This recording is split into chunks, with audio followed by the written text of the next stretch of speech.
Well, good morning. Good morning. Welcome to Restoration Church once again. Like Chris said, my name is Andrew, and I'm the youth pastor here. And I'm really excited to be preaching on this message today. All this week, all I've done is listen to Castle on the Hill on repeat, like constantly, because I was trying to completely figure out and understand what the message behind this song was. And as I listened to it more and more, man, every time I had a different revelation of the truth that Ed Sheeran was professing. And it's really cool because in Jewish culture, they had this idea and this thought, and this really gets at what the heart of our anthem series is to me, is in Jewish culture, they really believed that any truth, no matter the source, was of God. And so as I listened to this song, I began to find these truths more and more and realize that I was seeing God in these lyrics in a powerful and real way. And so today, my goal is to take you on this journey that I had of understanding what this song is saying and how we can understand it. So, the first thing I'm going to talk about is Ed Sheeran wrote this song with a very particular castle in mind. In Farmingham, England, he had the castle, and we have a picture of it. This was the actual castle which he was referring to the sun setting behind. And so when I showed them this, they're like, wow, it's so pretty. And that's what I realized. Ed Sheeran is evoking this idea of this gorgeous, gorgeous castle that he remembers seeing the sunset from his childhood. But if you read the lyrics of the song, you kind of wonder why he's feeling so nostalgic about his childhood. See, in the first lyrics as we go into them, he writes, "When I was 6 years old, I broke my leg. I was running from my brother and his friends." And at first you think, oh, that's sweet. You know, they were playing a game, they were playing chase. But then you start to think, and if you're anything like me, I'm the oldest sibling of my family. And so when it says I was running from my brother and his friends, that's not a good thing that was occurring here. There was something bad happening as he ran. And he breaks his leg. And then it says, "And I tasted the sweet perfume of the mountain grass I rolled down. I was younger then. Take me back to when I found my heart and broke it here, made friends and lost them through the years, and I've not seen the roaring fields in so long. I've grown, but I can't wait to go home."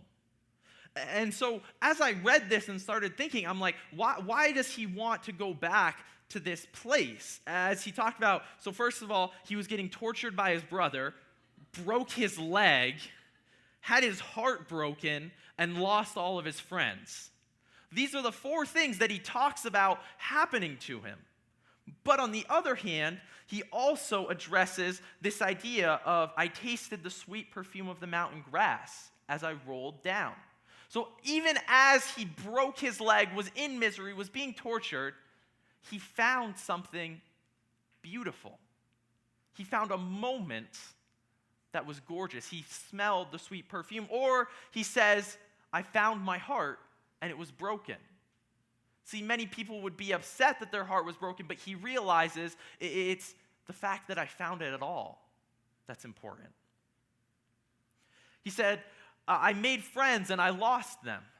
And the same sentiment applies. See, notice when we read this, it's filled with apparently conflicting thoughts, things that contradict themselves. And so as I began to struggle, I'm like, what are some things in my life that I shouldn't seem to enjoy, but I do? And I came up with a few answers. And so for one thing that I love and I am obsessed with is I love eating the most sour things possible.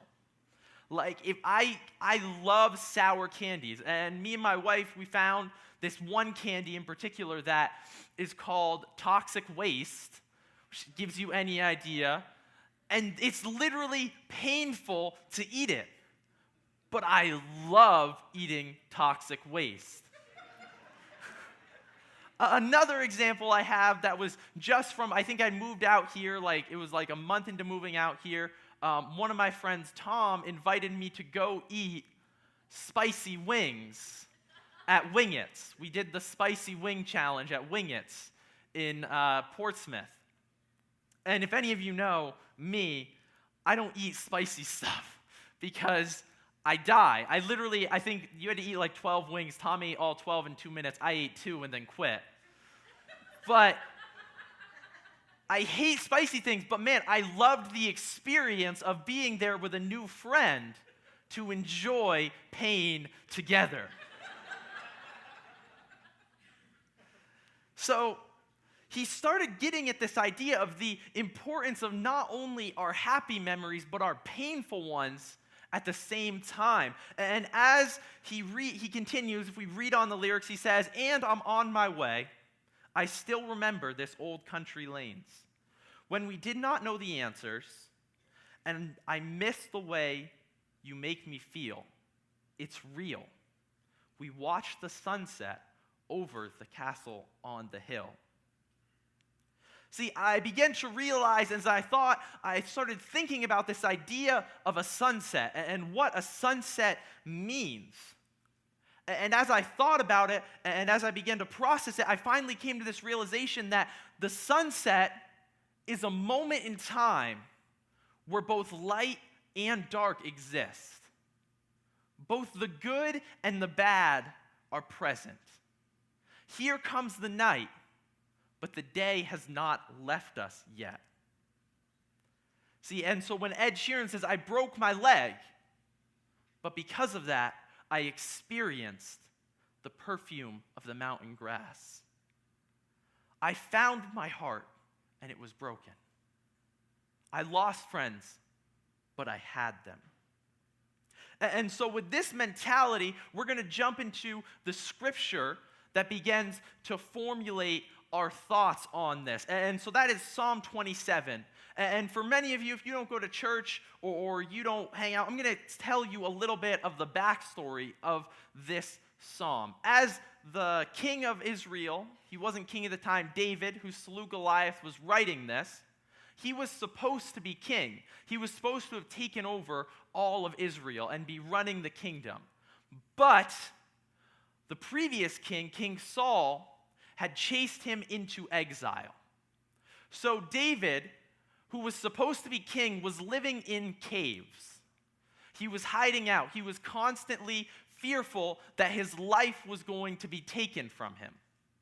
And so David is living in the midst of this horrible fear, this horrible anxiety that at any moment he could die, that all the promises God had made for him were not going to be fulfilled. And so that's what he's writing. And the first lines of this psalm is, "The Lord is my light and my salvation, so why should I be afraid? The Lord is my fortress, protecting me from danger, so why should I tremble? When evil people come to devour me, when my enemies and foes attack me, they will surely stumble and fall. Though a mighty army surrounds me, my heart will not be afraid. Even if I am attacked, I will remain confident." So, as I thought about this, and I realized that David is in the midst of this horrendous transition, this horrendous time in his life where everything seems to be chaos. And similarly, Ed Sheeran is writing these memories where everything was in chaos for a moment as his leg was broken and he's rolling down the hill. I came to this thought and this idea, and if you take anything away from my sermon today, I want you to remember this. If we are in the midst of upheaval, we are in the moment of opportunity. If we're in the midst of upheaval, we're in the moment of opportunity.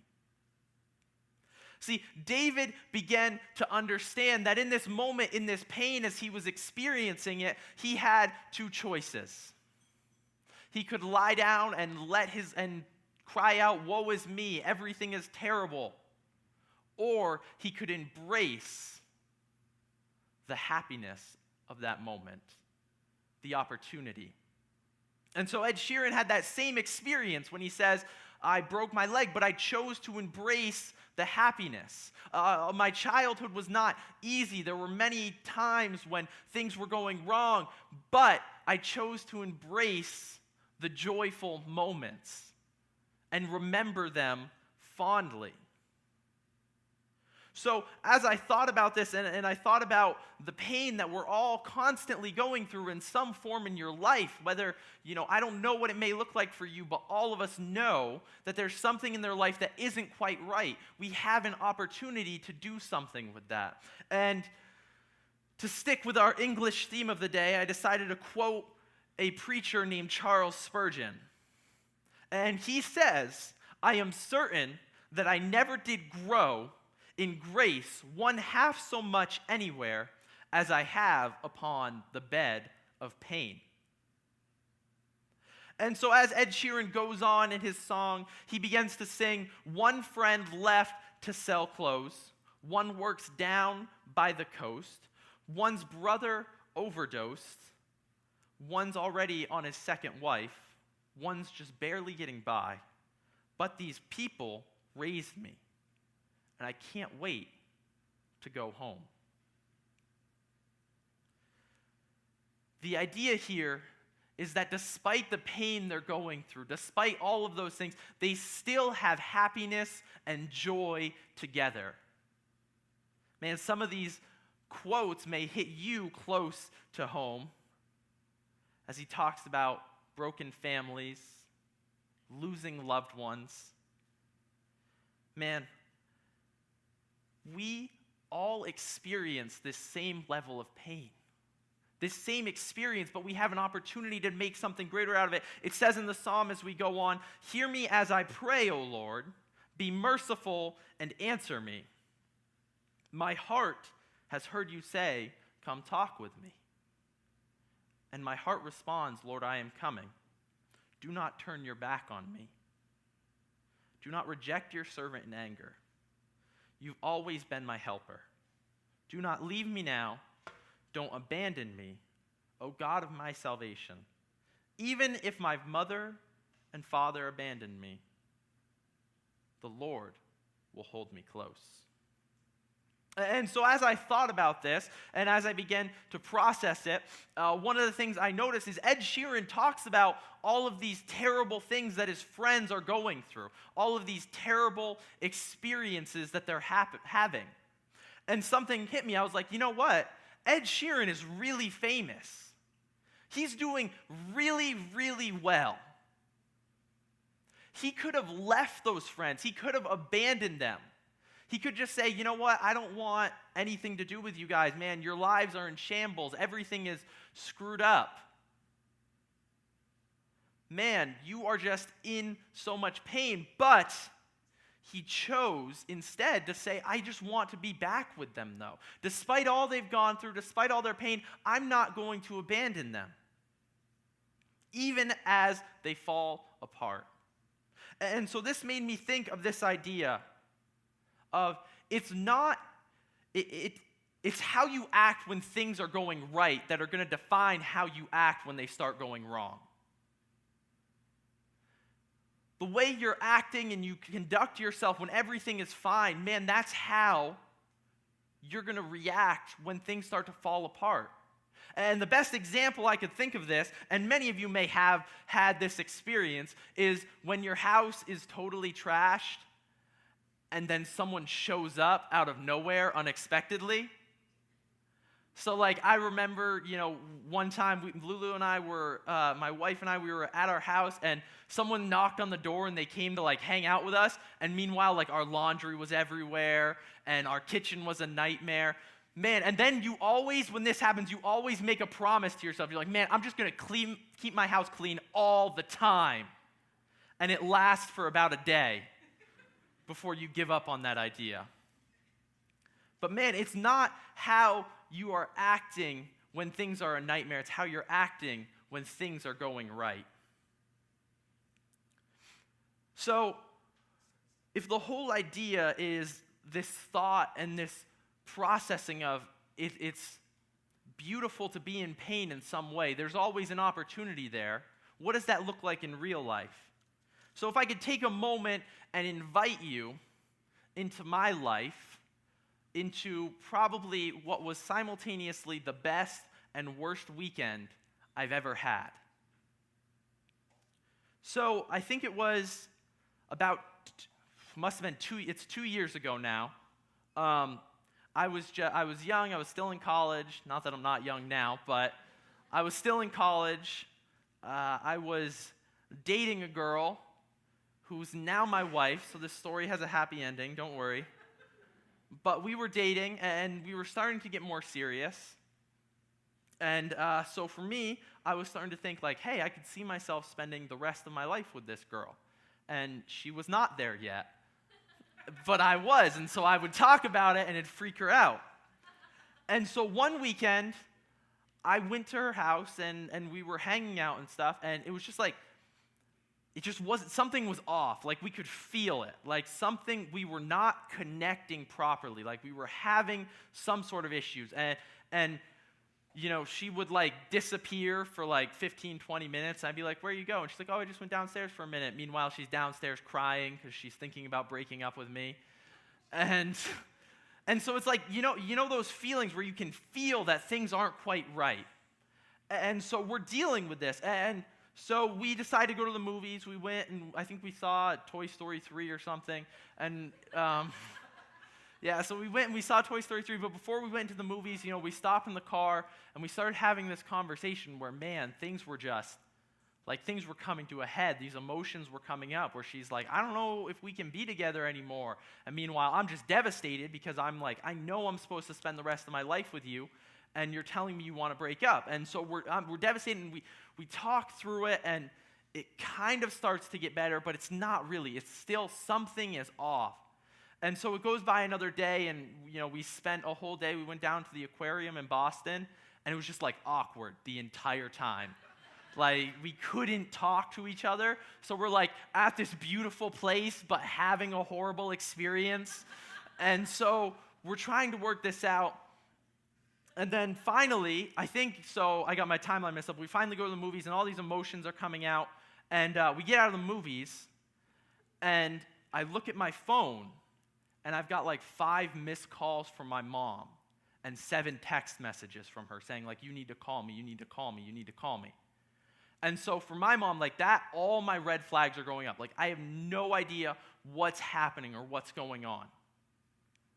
And so I call her, and all of a sudden, you know, I'm like, hey, Mom, what's going on? What's happening? Why'd you call me? She's like, hey, your grandmother just had a heart attack. And for me, this was like the most devastating thing because my grandmother is one of the pillars of my life. Like, I may not look it, and I have to say this every time, I don't look it, but I'm Puerto Rican. And for anyone who knows how Hispanic family works, man, it's a matriarchy, and it is run by your mamita.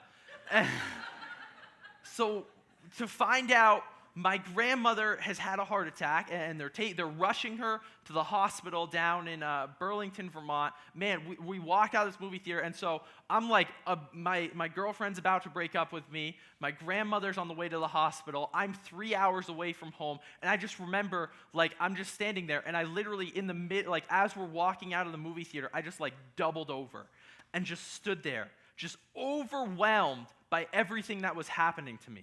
And so I'm trying to like keep some level of composure in myself as everything that could possibly be going wrong is going wrong. And I'm like sitting there, and you know, my girlfriend, she's concerned. She's like, what's up? And I'm like, Mamita's having a heart attack. And she's like, well, what do you want to do? I was like, I have to go home. And so I didn't have a car here with me because my mom had dropped me off halfway, and then Laurel had picked me up and taken me to her house. So I didn't have a car. She's like, well, what do you want to do? I was like, we need to go back to my house. So it's like 1 o'clock in the morning at this point. Everything's a nightmare. And we pack up the car, and we just start driving home. And so she's driving me, and it's like, we have to have a 3-hour car ride where she wants to break up with me, but she can't because my grandmother's having a heart attack.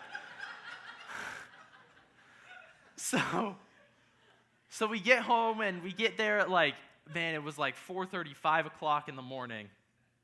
And, and so I'm just exhausted and on the verge of breaking down. So we get up like an hour later and we go down to the hospital and we like visit my grandmother. Laurel stayed home and she's sleeping. No, she came with us. So she came with us, and so she's still there. It's still awkward.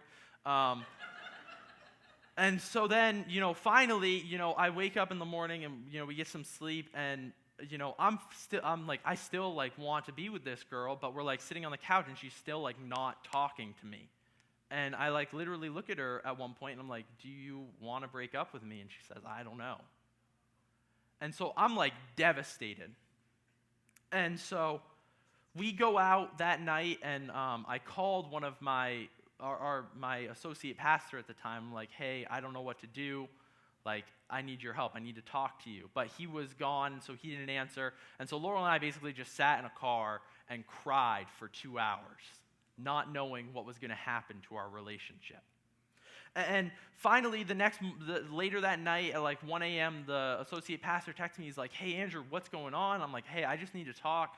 Me and Laurel are going through some rough stuff. Will you talk to us? Will you talk to us? And he said, yeah, sure, I'd be happy to. So the next morning, we go to church, and I told Laurel, I was like, hey, we need to go talk to this guy. And she's like, no. I'm like, no, we need to go talk to this guy. And she's like, I don't know, I'm not feeling great. And so like I basically dragged her kicking and screaming into this associate pastor's office, and we just sat down, and I'm just like, I don't know what's happening. Like we're basically about to end. And so he talks us through, what it means, and helped me to hear what she was saying when she's like, I don't know, like I'm terrified because you're speaking so seriously. I'm not thinking that far. Like, you're talking about marriage, and this is freaking me out. And so we began to talk and communicate and walk through this journey together of what it means to be. And so I said, all right, I can stop talking about marriage if that would make you more comfortable with our relationship. And she said, yeah. And so, she left that day, and we left more hopeful. And a month later, she told me it'd be okay if I proposed to her. So everything worked out well. But man, the misery of that experience will never leave me. But what's more important is in the midst of that upheaval, we were in a moment of opportunity. See, I'm convinced, and many of you who are in a relationship that's been going on for a long while, or have friends for a long time, man, every relationship hits a point where one person says, man, this is getting really serious. And there's some sort of decision that has to be made of whether or not it's going to continue forward. And so I'm so thankful to this day, in a lot of ways, that my grandmother had a heart attack. Because if she hadn't, we wouldn't have gone to a place where we could be healed, where someone could help us, where someone could move us on to that next phase in our life. And so the psalm, it concludes with, teach me how to live, O Lord. Lead me along the right path, for my enemies are waiting for me. Do not let me fall into their hands, for they accuse me of things I've never done.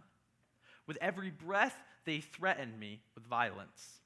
Yet I am confident I will see the Lord's goodness while I'm here in the land of the living. Wait patiently for the Lord. Be brave and courageous. Yes, wait patiently for the Lord. See, and the very last part of this psalm sticks out to me because David is almost in desperation repeating something that will comfort him. He just says, wait patiently. Yes, wait patiently. Wait patiently. He's just continually trying to express, man, I don't know what to feel. I don't know how I feel, but man, I'm holding to this one truth, this only truth that I know. And so for me, as I walked through this journey of not knowing if me and my future wife were going to make it, man, the only thing I held to was, God, please let us stay together. God, please let us hold on. I know I'm supposed to spend the rest of my life with this girl. And I'm just in desperation asking you to lead me. And meanwhile, I'm also praying, God, just hold on. Don't let my grandmother die tonight. Don't let my grandmother die. Man, let me tell you, at the time, that did not feel like the right path. It felt like everything was falling apart. If the band wants to come up. But man, if there's one thing I can have confidence in, it's that God was guiding my steps through that journey. Man, maybe you're sitting here today because someone dragged you into this church kicking and screaming. Maybe you're sitting here today because weird coincidences or circumstances managed to get you here. Maybe you're sitting here today because all hope is gone in your life, and all you can do is come to church as a last resort. Man, I think this psalm and Ed Sheeran get at the truth. Man, when you're in pain, when you're in suffering, it's an opportunity. Just like the sunset signifies both the light and the dark, man, you get to choose which one you want to enjoy. Man, you can be depressed because the day is over and it's leaving you, or you can be excited because you had the day at all. See, nighttime should be a time of terror, of fear, where we're scared. See, but I remember distinctly some of my best memories as a kid were going into the backyard and camping out in a tent with my dad. And we used to catch fireflies in the middle of the night. We would go and we'd get this jar of fireflies and we would save them, and they would be our nightlight all night long. And as I thought about this psalm and I thought about the song, man, I came to a realization. And you can't catch fireflies during the day. Man, how lucky we are that in the midst of our pain, man, we serve a God who is our light. He's our light and our salvation. Man, and you may not know what that means, but you might be curious. And I would encourage you, as the prayer team comes up after service, man, if you have any curiosity, what does it mean? What do you mean that in the midst of my pain and my suffering, there's a God who serves and loves and is light? And come find out. Come take the journey. Find out what it means to see the light in the dark. And so I'm going to leave you with one final quote. And the band is going to play and just take some time to reflect on what the painful areas of your life are and where the opportunities arise out of that. So this is a quote by a man named A.J. Gossip. He's from Scotland, and he talks about some of the suffering that he went through. But he takes it in a new direction that I think sums up this song and this psalm. He says, pain is a kindly, hopeful thing, a certain proof of life, a clear assurance that all is not yet over, that there is still a chance. But if your heart has no pain, well, that may be token health, as you suppose. But are you certain that it does not mean that your soul is dead? Man, this world around us is living is living in a sunset. Both the light and the dark are present. But that pain and that suffering, it reminds us that this isn't the end. This isn't the way it's supposed to be for all time. It points us to a future and a hope that is greater than anything we can imagine, to a glory that is higher and more beautiful than we can process. So as you reflect on your life, think, where am I being pointed to? If you'll bow your heads with me, God, thank you for this day. Thank you for the pain that we experience that leads to your glorification, that leads to who you are, and leads to everything you have in store for us. Man, when it feels like the world threatens to overcome, let us find the opportunity in the midst of upheaval. In your name we pray. Amen.